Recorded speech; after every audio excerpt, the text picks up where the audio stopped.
একবার খলিফা সুলাইমান ইবনু আব্দুল মালিক কাবার ভেতরে দেখা পেলেন মহান তাবেঈ সালিম ইবনু আব্দুল্লাহ।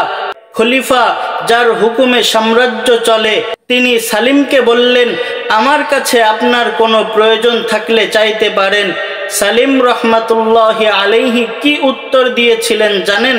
তিনি বলেছিলেন, আল্লাহর ঘরে বসে অন্য কারো কাছে কিছু চাইতে আমার বড় লজ্জা হয়। সুবহানাল্লাহ! কি গভীর আল্লাহ সচেতনতা! যার ঘর প্রয়োজন তো কেবল তার কাছেই পেশ করা যায়। খলিফা ভাবলেন, হয়তো কাবার আদরের কারণে তিনি কিছুই চাইছেন না।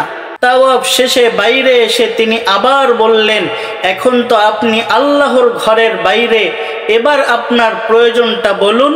সালিম রহমাতুল্লাহি আলাইহি তখন মুস্কি হেসে জবাব দিয়েছিলেন, তা স্বর্ণাক্ষরে লিখে রাখার মতো জবাব ছিল। তিনি বলেছিলেন, আপনি কি দুনিয়ার কোনো প্রয়োজন পূরণ করতে চান নাকি আখিরাতের? খলিফা বললেন, অবশ্যই দুনিয়ার।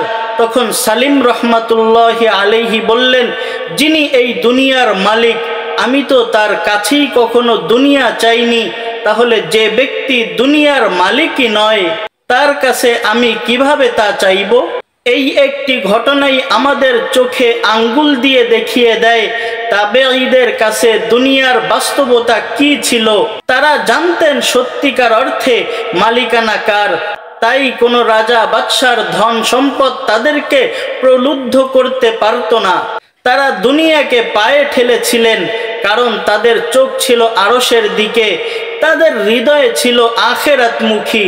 এই দুনিয়া বিমুখতাই তাদেরকে দিয়েছিল সত্যিকারের সম্মান আর মানসিক প্রশান্তি।